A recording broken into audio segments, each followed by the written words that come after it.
biopsying something that you have symptoms with. So if it's the skin, maybe a skin biopsy. If you have numbness, then it's a nerve biopsy. If it's weakness, then a nerve biopsy, depending on what your symptoms are. Because the amyloid can be only involved in one organ. All right, so what should I tell him? Or maybe you can send him a note or something for what you want him to do. Yeah, I think he uses the same system as us, but I do agree with the nerve biopsy first, and if that is negative, then the next step would be a fat pad aspirate. Did you say fat bed? Fat pad aspirate. Fat pad, I see. And we won't do that in the same session. Wait for the results. No, it would be. It's usually done. What kind of doctor is he? He's a neurologist. It wouldn't be the neurologist. It will be somebody else. Okay. It's an easy procedure. All right. But I don't know. I mean, I know it's abnormal, it might lead to the diagnosis of amyloid. But I think the likelihood of finding something is there, but it's not very high because it's only 24. I see. Okay. What is I've seen it like 10,000. Oh, I see. So this is minimally elevated or slightly elevated. Minimally, but with amyloid, even minimal elevation can sometimes be associated with amyloid. I see. Yeah. Okay. Yeah. That's why I wouldn't ignore it, but I wouldn't get very excited that this is the answer yet. But I think it's worth pursuing further. So when I meet with him, or you will send that in through your system. Yeah. So I'll just write for myself. May need further tests like fat pad. Fat pad aspirate would be reasonable. You can also repeat the light chains in the future, but I would wait a month or two before repeating them. Okay.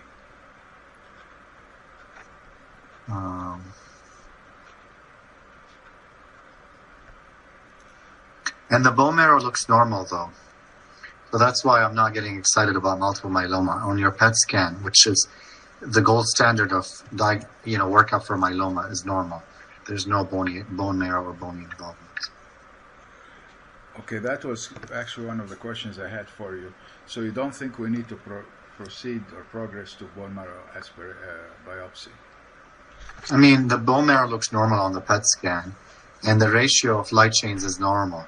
So I wouldn't do a bone marrow biopsy. And you can have amyloidosis without bone marrow significant involvement. Okay.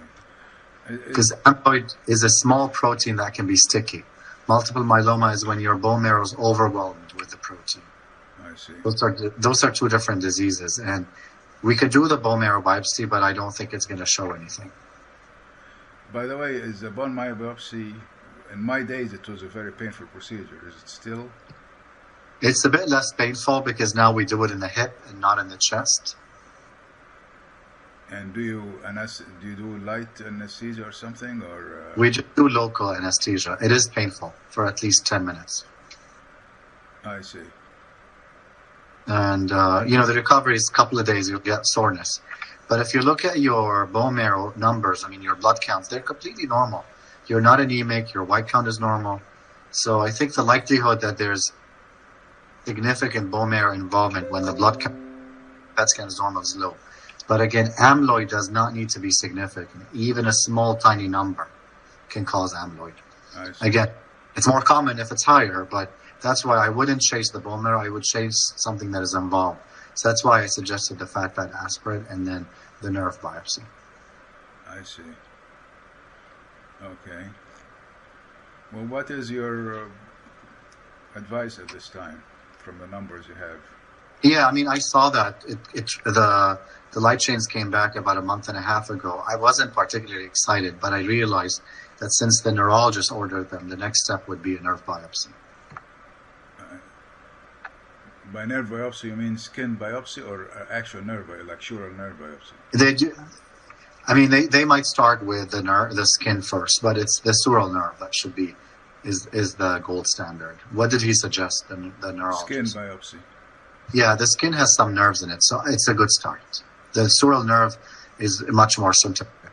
It's not a simple procedure. Ironically, when I saw him, he apparently he had just seen a similar case that week, and he was reading a very nice reference, which I could share with you if you like, from Ann Lewis Oker from Boston, which had all the tests laid out. So it was very serendipitous that. Oh wow! But what diagnosis are we talking about? Amyloid or? He doesn't have a diagnosis, but he's suspicious of small fiber neuropathy. Cause unknown yet. He will try to do the biopsy for that. Yeah, I think that is probably more likely than amyloid in the nerve. I mean, you can look it up, amyloid with nerve involvement, or you can see neuropathy with gammopathy. It's an entity, but without finding it on a biopsy, I wouldn't jump to that conclusion because your light chain is only barely elevated. I see. What raises that light chain in your experience? The light chains, the kappa and the lambda, are part of your antibodies. So a recent infection, inflammation, will increase your light chains. I see. Normally. Abnormally, it would be from a bone marrow disorder or from a chronic infection. I see. Okay. I'll wait for your comments, but I read those articles that he sent. He gave me actually the articles, and I came out with a few questions that I would like to share with you whenever you finish your comments. Maybe I should also share with you something about amyloidosis, but let's make the diagnosis and look for it first. I don't know what you're comfortable with. Make the diagnosis what again? If I think that I'm happy to talk to you about amyloidosis, but let's see what the skin biopsy shows, and if that is negative, do the fat pad aspirate. If and if there's anything positive, then we can talk about amyloid. Okay. Yeah. The questions are not specifically about amyloid. Oh, okay. Go ahead. The article had a bunch of things, and I read a few other articles also. So the first question that I wanted, you answered that, and that is. Would you like us to do further tests of the light chains? And you said yes. I don't know how frequent you would like these. Every quarter, every what? Yeah, the first time I would repeat it in 3 months, and then depending on the trend, we decide. If the trend is upwards, we can repeat it every 3 months. If it's stable, then every 6 months. All right. So my next question would be, what other tests would you like to do in addition to these?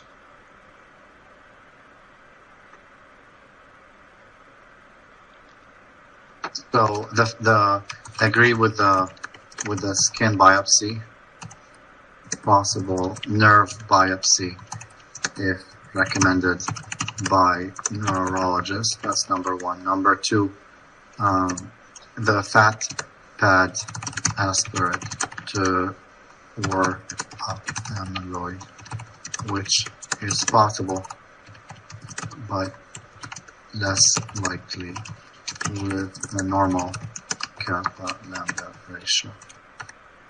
Bone marrow biopsy not indicated with a normal CBC, SPAT, and free light chain ratio in the bone marrow and PET scan. PET scan without bone involvement.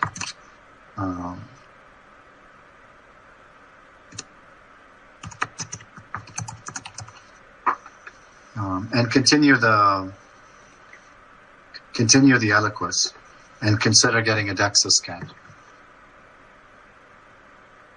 DEXA scan? The bone density scan. Oh, bone density scan.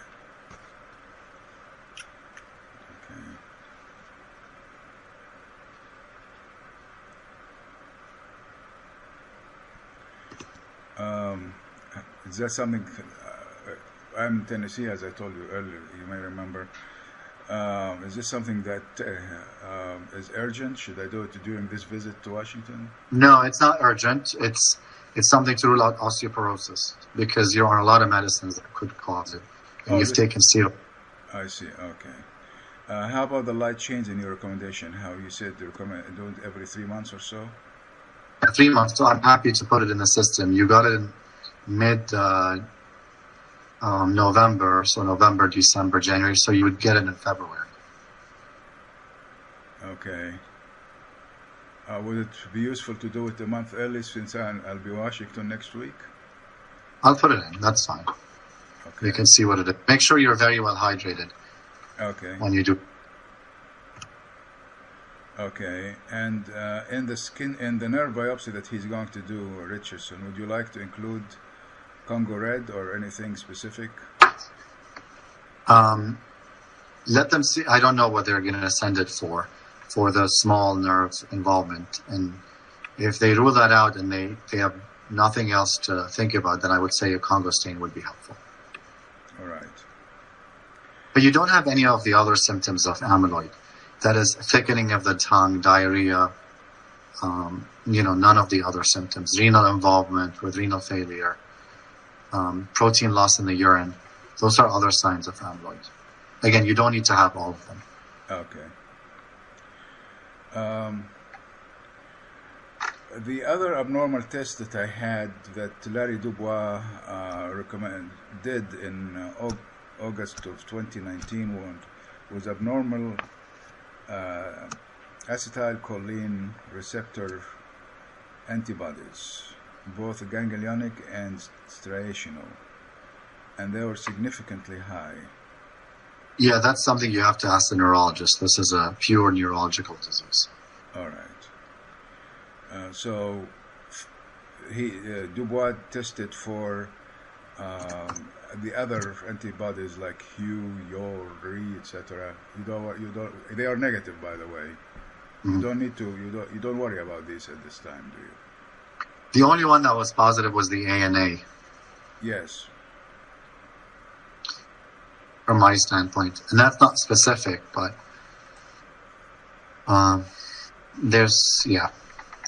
that's the one that was positive.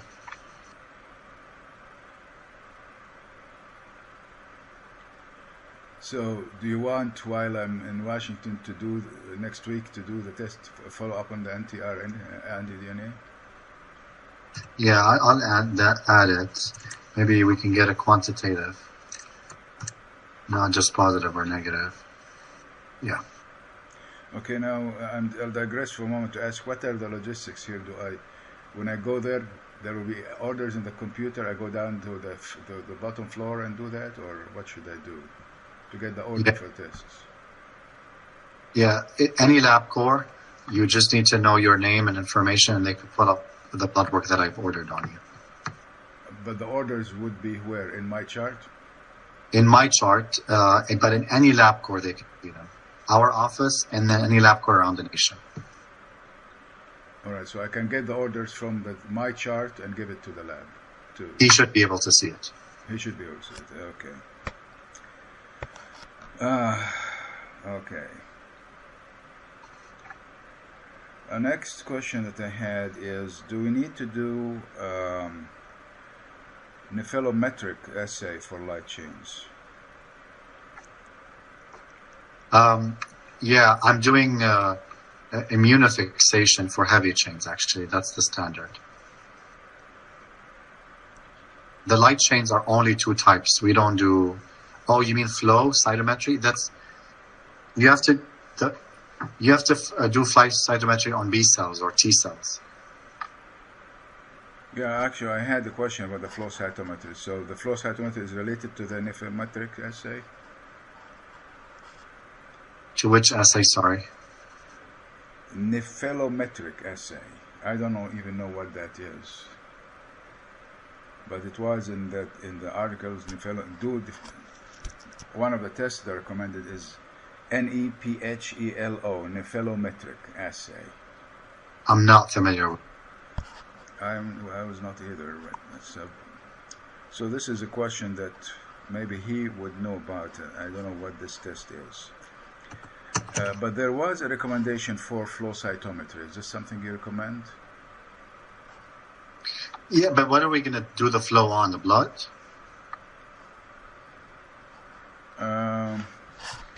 I think in that one of these papers was about lymph node aspirate, but I'm not sure. Yeah, but none of your lymph nodes are active on PET scan. And then in the skin, if they find lymphocytes, they'll do flow, but there's nothing to flow at this point.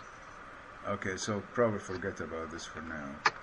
If we see that on your CBC, there's a lot of lymphocytes, we can send for flow. But if they're not elevated, your T and B lymphocytes, then there's no point in sending a flow. And in the past, your lymphocytes have been in the normal range. Okay.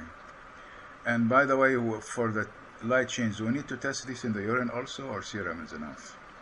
We could test them in the urine. I don't think it's going to add much, though. Okay.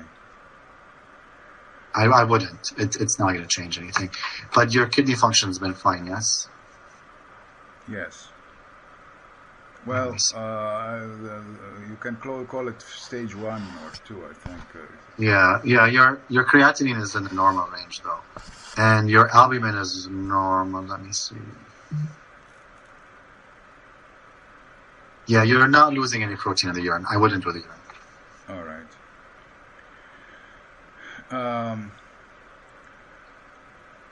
There was some reference to light chain MGUS, unknown significance. That's what I talked to you about when we started, which is the light chain monoclonal gammopathy of unknown significance. Right. That is when your bone marrow is producing only one type of antibody and not the others. Okay, and that doesn't apply here. You're producing a little bit excess of one, but the others are produced normally. So you don't really fall into the category, but I'm repeating it just to make sure that doesn't change. And that's one of the main reasons I'm repeating it. So I put your diagnosis as elevated kappa, but if this persists and if the lambda drops, then you can get the diagnosis of MGUS.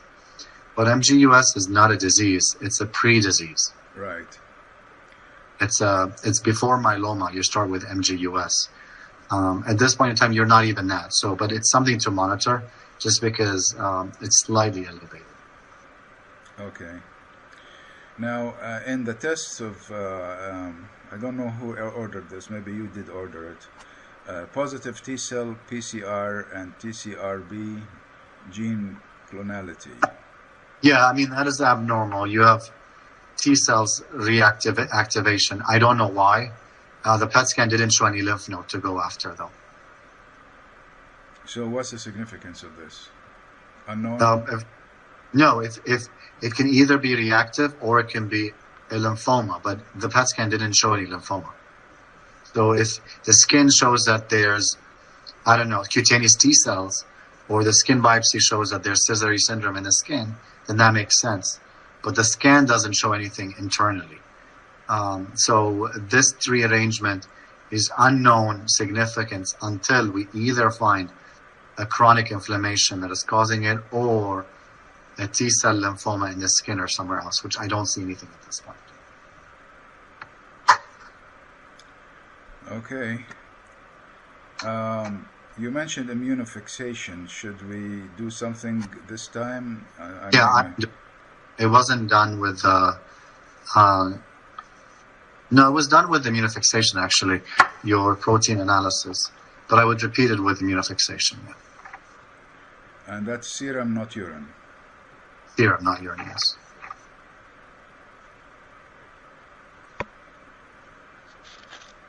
Okay. And you wouldn't be worried about something like B2 microglobulin? Doesn't show in our... That is to stage MGUS. That's not to diagnose. Okay, so we don't do it now or do it later? No, we do it if you have a diagnosis of MGUS, but the value doesn't give you anything you can act on, but just a grade. Okay, so I want to be clear here. The MGUS, you are not diagnosing it, or you are just saying it's a pre-MGUS at this stage? No, MGUS is pre-myeloma. You're not MGUS yet. You are not yet. But yeah. This, if this continues to elevate, you would worry about that. I would worry about it, yes. All right.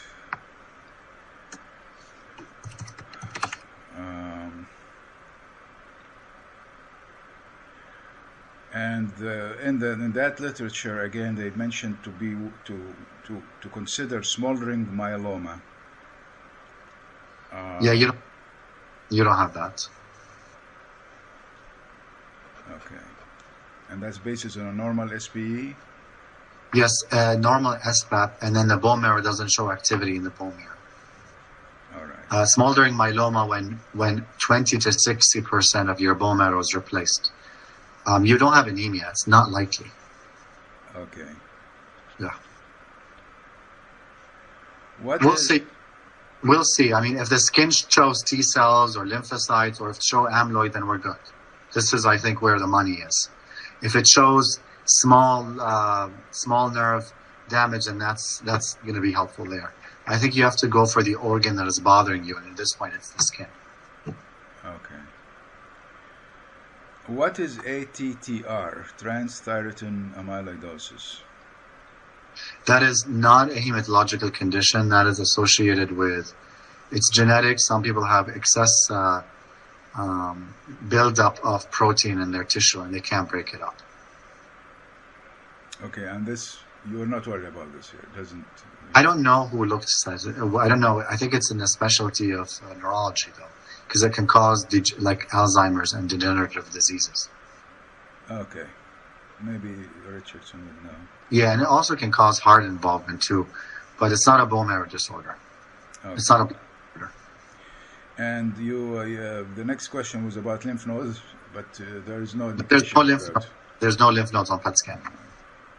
And we don't recommend bone marrow biopsy, as you said. I think it's not going to give us a diagnosis. If the skin biopsy shows a lymphoma or amyloid, I will do the bone marrow biopsy. But without a reason, I don't think we should just do it blindly, because it's not an easy procedure. Okay, here is where I found this flow cytometry. They were talking about multi-parametric flow cytometry. Yeah, that's called flow cytometry. But they do it off the blood if you have a lot of abnormal cells. They do it in the bone marrow if you have abnormal cells. They do it on the skin if there's abnormal cells. You can't just do it when there's no lymphocytes. So this should, however, be something that I should mention to Perry, to Richardson? Let's see what the skin shows, because if it shows amyloid, then you don't do flow. If it shows small nerve involvement, then flow is not the answer.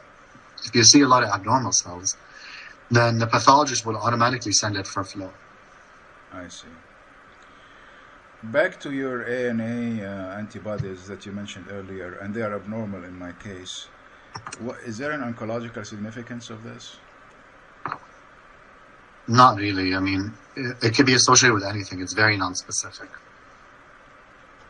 Okay. It's not specific. It could be autoimmune disease. It could be inflammation, but it's persistently elevated. So I don't know. It's very hard to say. Okay. It's very hard to say. My final question that I read here again that I have for you. One of the articles recommended seeing a rheumatologist for connective tissue. Yeah, the rheumatologist would be the person to discuss the ANA with. So it would be wise to see someone? Yeah, I don't think you fit any syndrome, though. I'm telling you what they're going to say is that you have the ANA, but your symptoms are not consistent with any one specific rheumatologic condition. So they're not going to be able to give it a name. I remember Dubois mentioning mixed connective tissue disease as a possibility. Yeah, especially with the ANA being this positive. And I think he had another antibody that was positive. I think it's worth seeing rheumatology and getting an opinion from them. Is there someone in GW that does research on this? In dermatology? There are a few, but they're really busy. One will be 6 months. Let me see.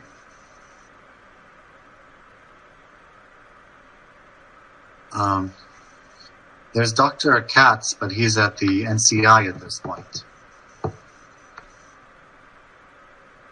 I don't know if you can see him. Dr. Katz, Richard Katz. He's at the NCI. There's Victoria Shanmugam. She has her own practice now, though. I can't spell her last name. It's British. Okay. And Katz is K or C? a K. And you say NCI, what is that? It's the NIH, the National And the NIH, I see. The NIH. And then here at GW, we do have a few people, but the appointment's going to be delayed. What's his name?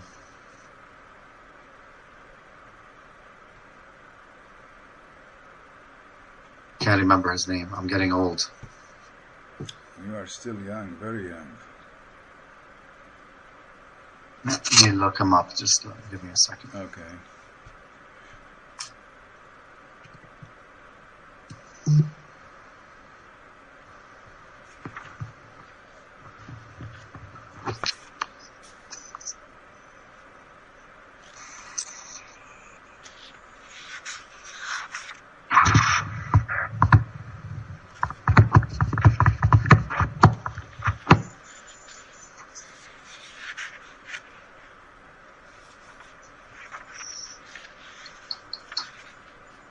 Yeah, I'm with someone, but you can ask me a question. What's going on? Okay, I don't see you, but you're listening. 1 second. It's Dr. Rodolfo Curiel, Rodolfo Curiel. It's asking what's going on. Rodolfo Curio, you said? Yeah, how high is it? 6.3 and 22. I'm going to get she's having a short answer for that with using my ears. You want me to put her on the schedule for Monday for that? For Injectafer? For Injectafer? Yeah. Okay, I'll do that. Is she approved and ordered before? It's on that, so I think so. I thought she was coming to she was going to get the Injectafer. She's getting ready today. Which is fine, but like Injectafer next week. I'll look at it, sure.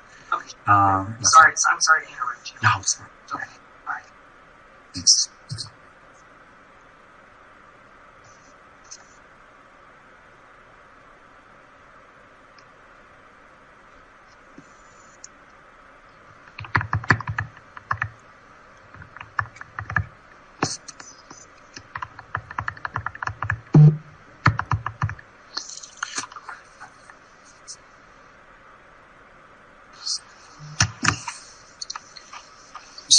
Sorry, Victor. Sorry, I'm getting busy here. Yeah, so keep me posted, and let's see what the skin biopsy shows, and repeat your blood work when you come to DC. Okay? I don't see you. There is a black screen. Okay. You're busy, but this was my visit, so... It's a 15-minute visit. I'm sorry, but that's fine. How do you spell Curio again? I mean, where is he? Is GW or somewhere else? GW. His first name is Rodolfo, and last name is Curio. Curio. No. Curiel.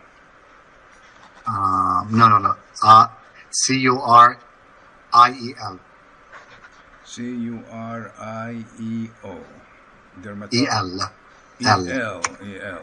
Curiel. Sorry, when I'm looking at my phone, the camera turns off because I'm checking his name. All right. Yep. So, no, thank you. Keep me posted. Send me messages through the system. Okay, I will. Okay? All right. Thank you very much. Thank you. Take care. Bye. Bye-bye.